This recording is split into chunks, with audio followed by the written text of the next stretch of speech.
أشهد أن لا إله إلا الله.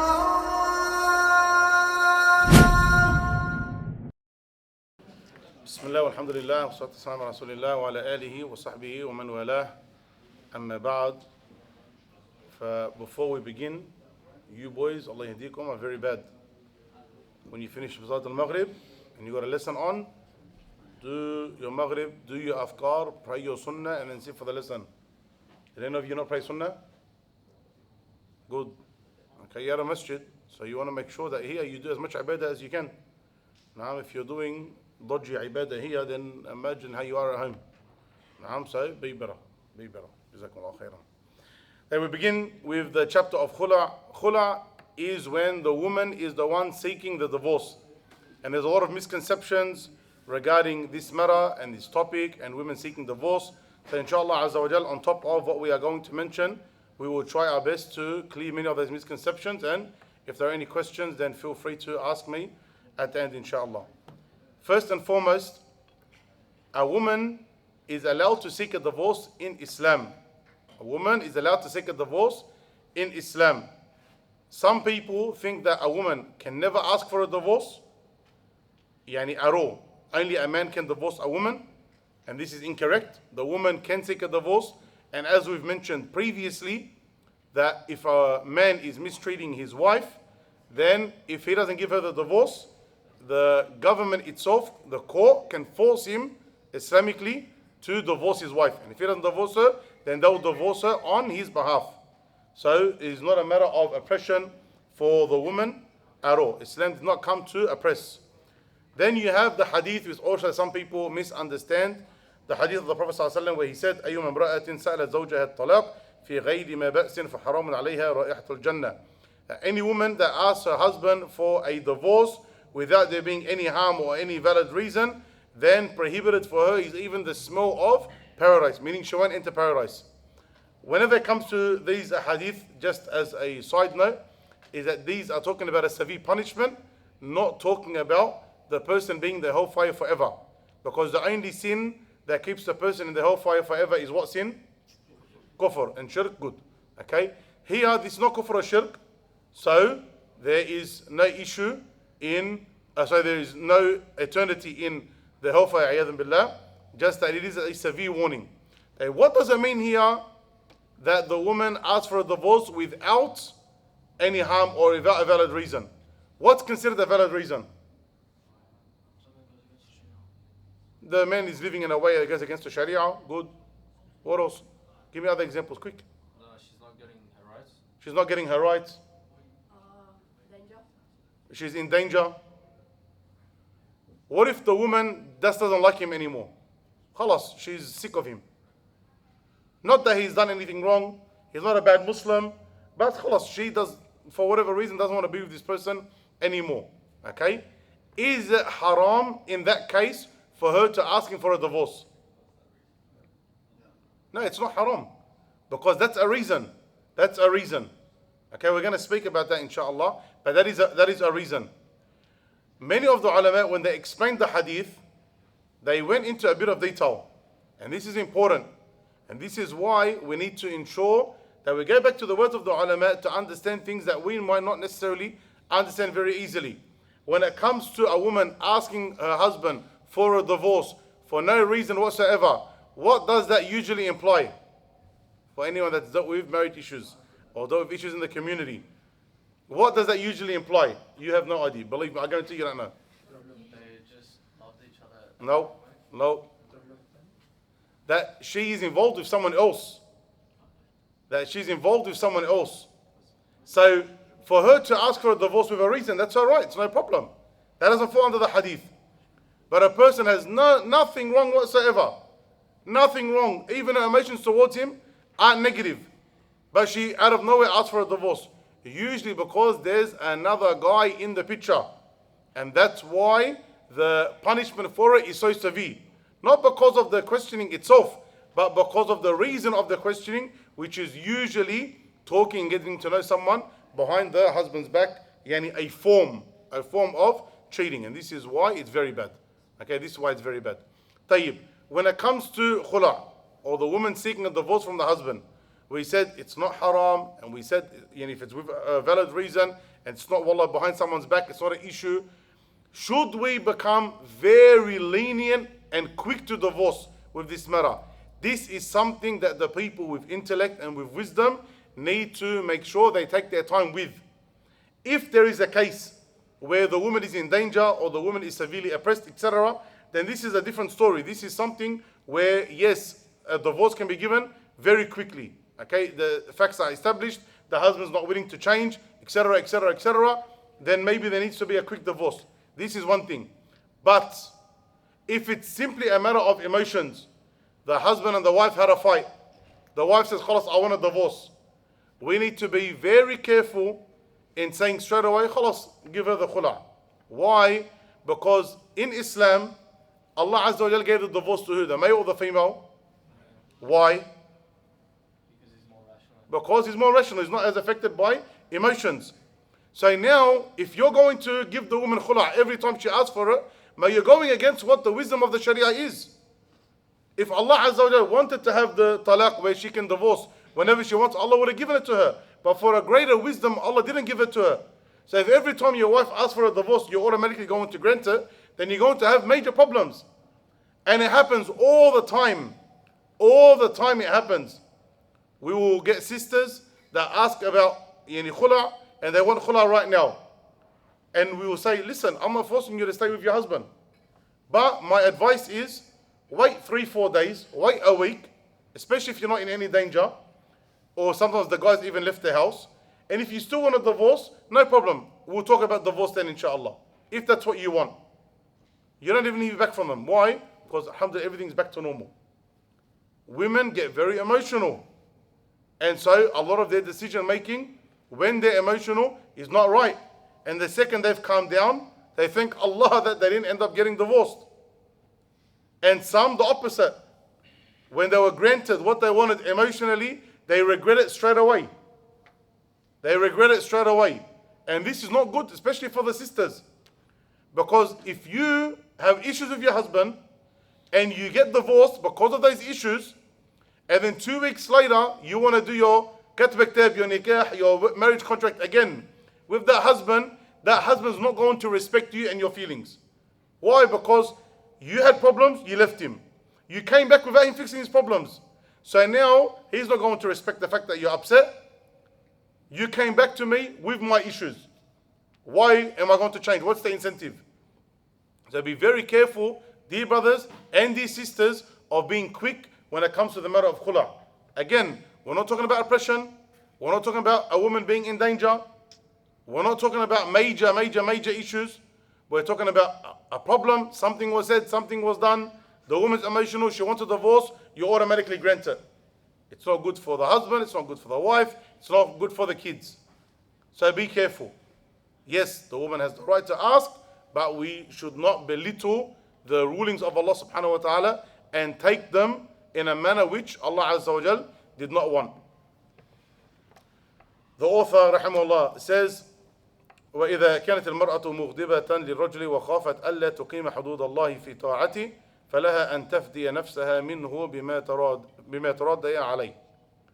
If the woman hates her husband and she feels, she has a disdain towards him, a dislike towards him, and she feels that she may not be able to honor the injunctions of Allah concerning obedience to him, she's got that much negative emotion towards the husband that when they are going to try and stay married, they're not going to be able to do it properly. She's not going to be able to obey him and give him his rights Islamically.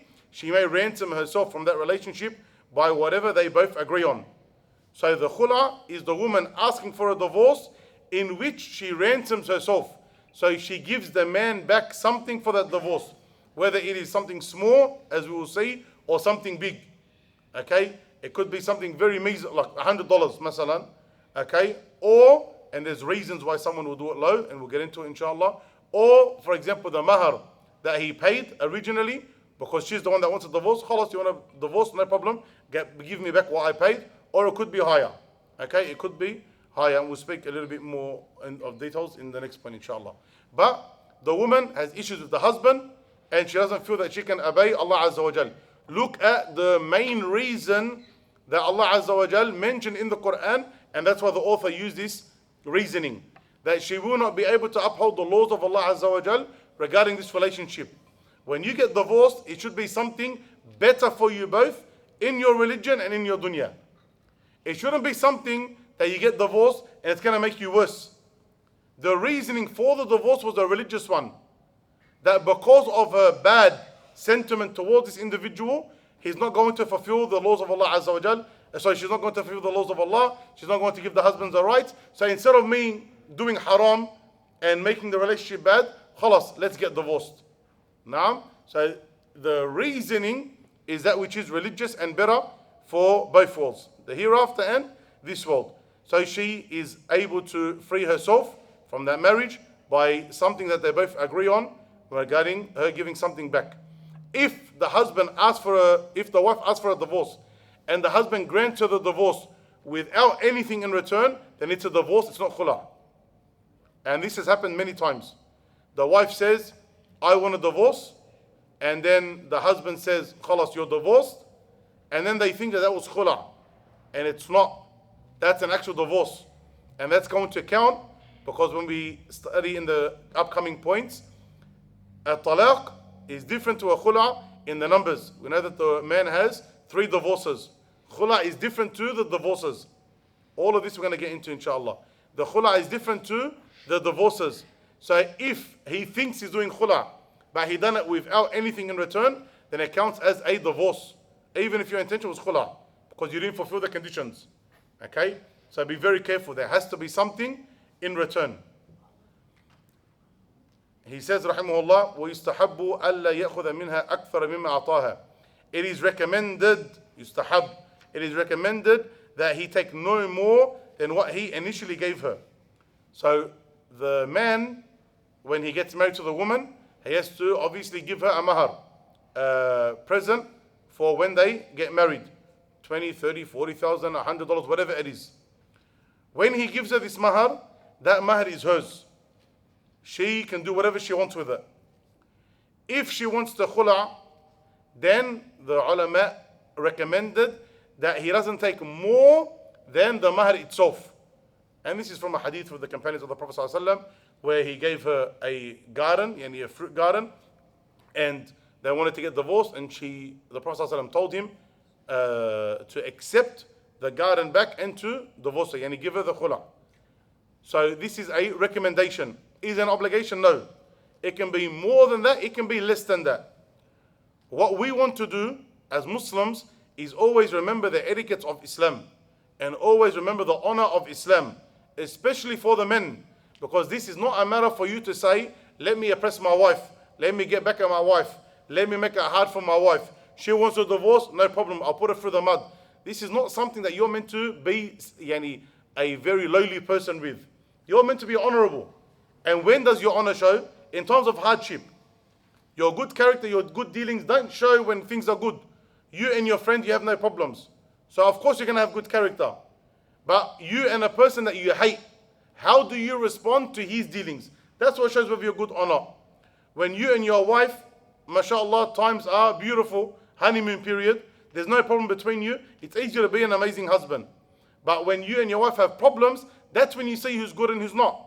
So when it comes to you being an honorable person, a person with morals, character, a person who wants to be like the Prophet Muhammad sallallahu alaihi wasallam, truly in his actions, not just in his words, when you are going to get divorced from your wife, and for whatever reason you agree on khula, don't make it hard. Don't make it hard. Some people ask for things that are ridiculous, or ask for things that the woman can't afford in the first place. So if you're going to accept khula for whatever reason, don't make it hard. Make it something nice and simple, especially if you have kids, because you don't want these dealings to be sour. You don't have a government that is here implementing the Sharia, giving you and your wife their rights. You don't have that. You have a system that is very oppressive. And so if you make it hard for yourself, you make it hard for your wife, she can very easily use the system against you and turn your own kids against you. So don't be that type of problem. Don't be the type of person causing that type of problem. Be very easygoing when it comes to this matter. But in terms of what's recommended, not to go over the initial mahar that you gave the woman. فإذا خلعها أو طلقها بعوض بانت منه ولم يلحقها طلاقه بعد ذلك وإن واجهها به. If he gives her khula or divorces her in exchange for compensation, her divorce is immediately finalized and she is not subject to more divorces from him, even if he says that to her in her face. Some people think that if the woman, this is also another misconception, some people think that if the woman is the one that asks for a divorce, then automatically it's something that she has to give up from her rights and returning something back to him or giving up something that she's entitled to, like a mu'akhar, okay? Or mut'akhar, depending on how you say in your colloquial tongue, that which is at the end of a marriage or delayed settlement from the mahar. That is not always the case. This is when the woman wants the divorce and she's willing to give up something. Not when you are oppressing the wife or she has a very good reason for divorce and so she asks you for a divorce because it's her right. Example, if mashallah when you first got married you are a righteous person and so your wife got married to you as a righteous person and then later on you flipped. You started to drink alcohol or gamble or go with women or stop praying or whatever it is. So you were the one that changed. And she says, I don't want to be with a man that's not righteous. That's her right. She's allowed to ask for a divorce. And in that case, because you were the one that changed, you still have to pay her all of her haqq. You still have to pay this woman all of her haqq. Okay? Or for example, you are a person, like we've mentioned previously, where you were able to provide a certain lifestyle, a certain standard of living, then for whatever reason, circumstances dictated that you weren't able to anymore. And so she's allowed to ask for a divorce. You still have to give her her rights. She's allowed to say, khalas, I'll just do khula. She's allowed to, if she wants to make it easy, which is what many people choose, just for the ease. But in terms of her rights, even if she asked for the divorce, but she had a reason, a good valid reason to ask for the divorce, and you were the reason, and there's something wrong with you, then she still gets her rights.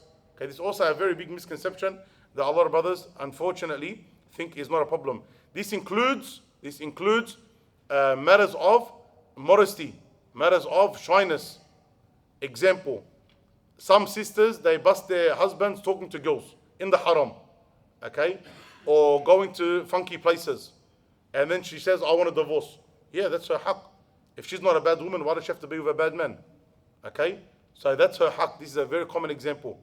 She's allowed to ask for a divorce and you can't say, okay, she wants a divorce, do khula. No, you were wrong, so you have to give her haqq.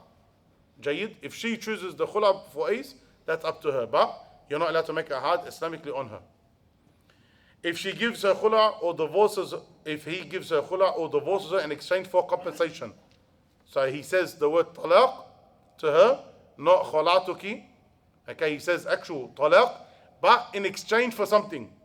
Okay, talaqtuki, I divorce you, whether it's Arabic or English, in exchange for you returning the mahar. Even if you said the word talaq instead of the word khula', it's still considered as a khula'. Why? Because it is a divorce in exchange for something. A divorce in exchange for something. And the opposite is true, as we mentioned. If he says divorced to her without there being any exchange for anything, then it is a divorce, not a khula'. And we'll explain the difference soon, inshallah.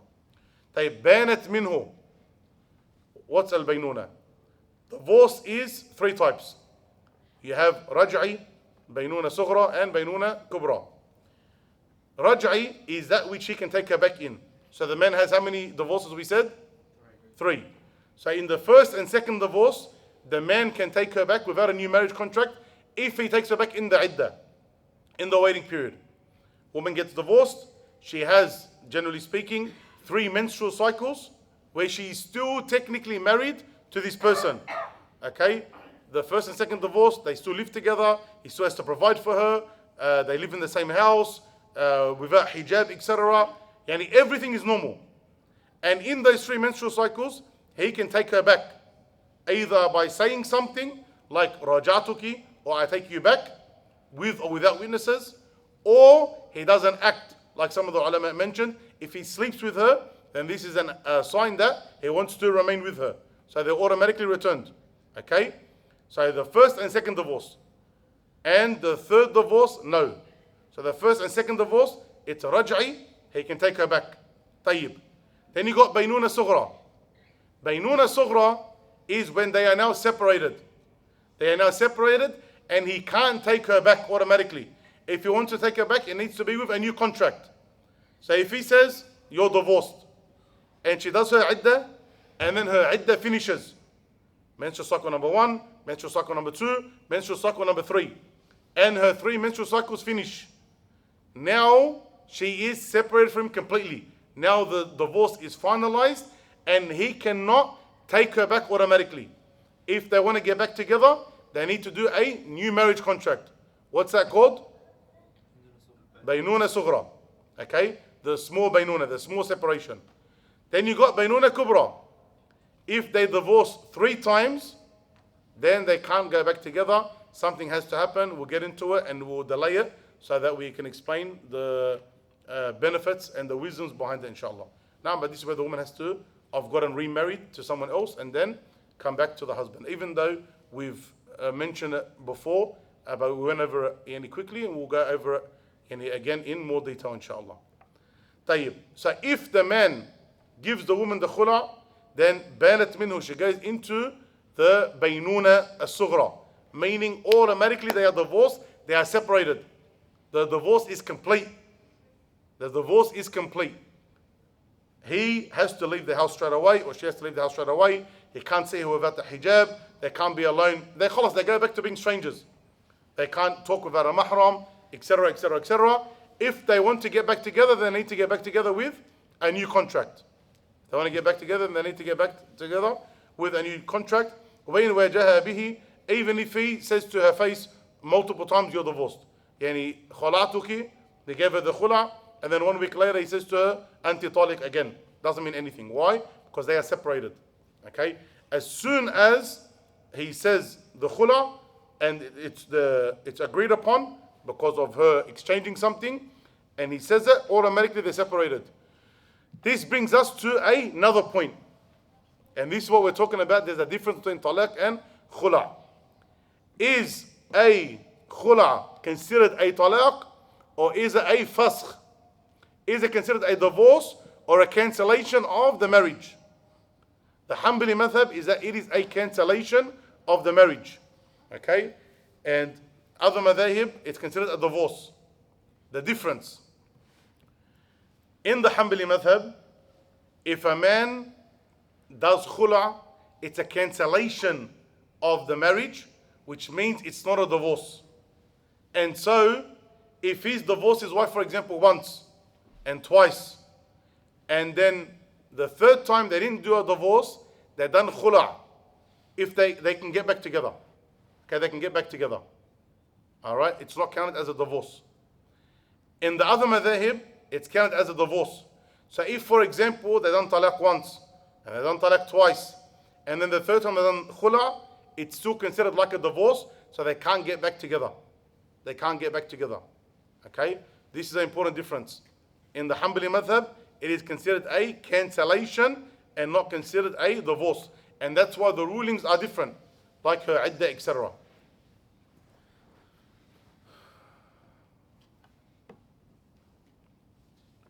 طيب. ويجوز الخلوع بكل ما يجوز أن يكون صداقا وبالمجهول، فلو قالت اخلعني بما في يدي من الدراهم أو ما في بيتي من المتاع ففعل صح وله ما فيهما، فإن لم يكن فيهما شيء فله 3 دراهم وأقل ما يسمى متاعا. This is a technical matter, but we'll mention the first part because that's what is beneficial to us. The compensation for khula is anything that could be a sadaq, even if it is unknown. So if she says, give me khula in exchange for the dirhams in my hand or for the useful properties in my house, and he does, it is valid. And he is entitled to whatever is there. If nothing is there, he's entitled to 3 dirhams in the first scenario, or the smallest article that could be considered useful property in the second scenario. And whatever is able to be that wedding present that he gives her, even if it is unknown, then it is acceptable to be khula. Meaning, if he says, if the woman says, give me khula for $50, and the man says, done, then that is counted. Okay, he says, khalatuki. So it's only $50, the difference. Why would a woman divorce for $50?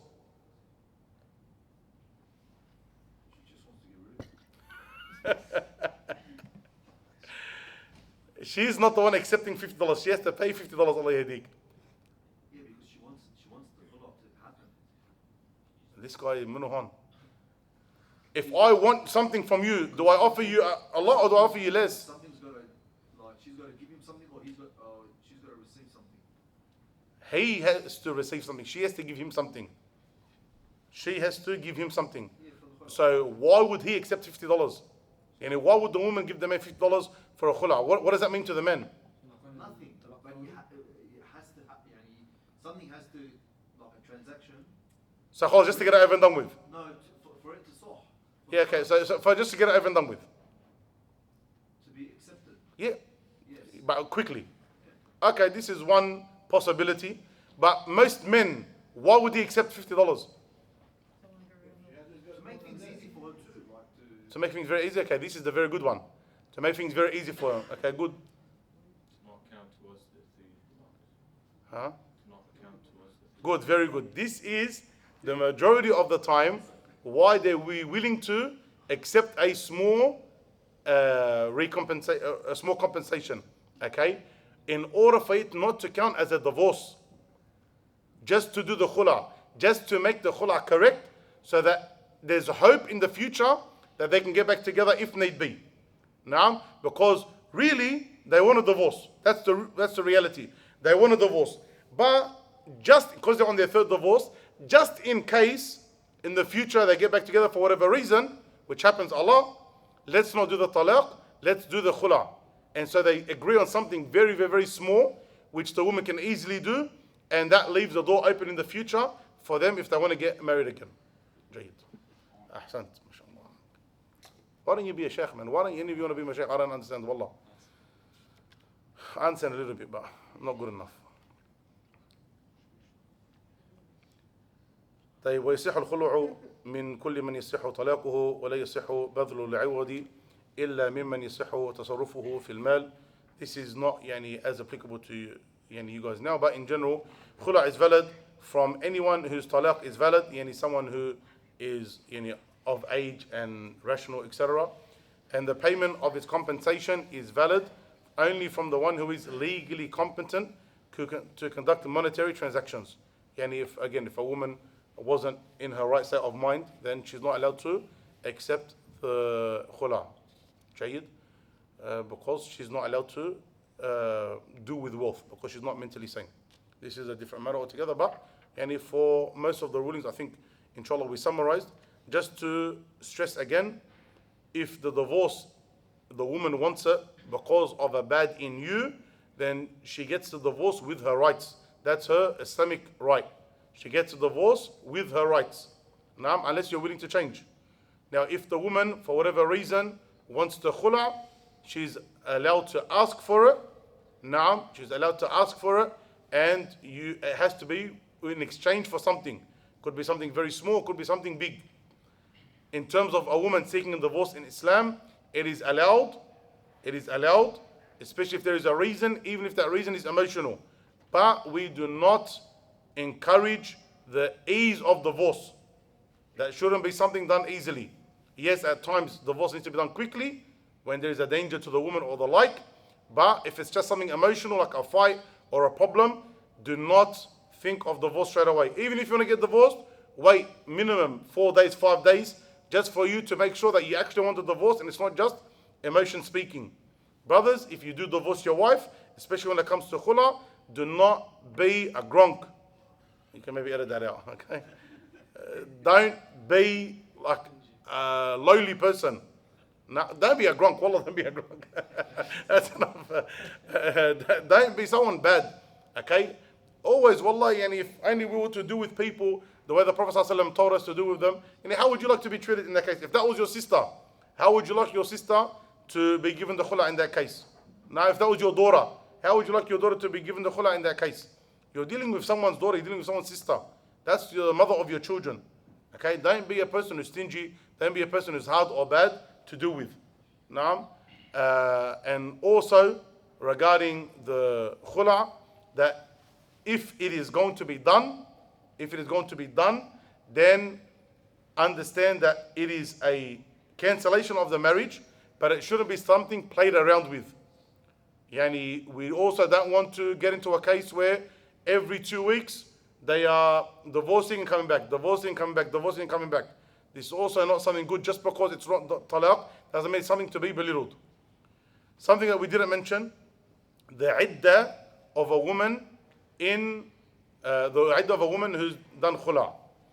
The normal iddah of divorce is 3 menstrual cycles for the woman who menstruates. Naam. For khula, again, there's difference of opinion. The Hanbali madhab is that it's only 1 menstrual cycle. Why? Who can tell me? Why is it only 1 menstrual cycle?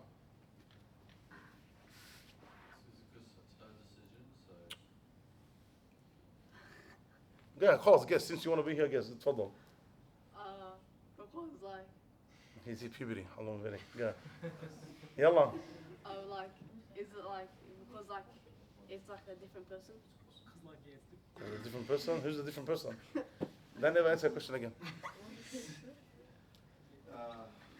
to confirm that she's not pregnant. Yeah, but why only 1 and not 3? Yes, of course, we want to make sure that she's not pregnant. Is this because of khula? Or Yeah, why is it in the khula only 1 menstrual cycle for the woman? عشان في الطلاق يعني دي فرصة انهم يرجعوا. Because the lady wanted it. Because it's a cancellation, there's no chance of them getting back together. Whereas in the talaq, there's a chance for them to get back together. It's part of why the iddah, part of, not the complete reason, part of why the iddah is delayed. That's what Naam. Whereas here it's only 1, on the opinion that it's a cancellation of the divorce.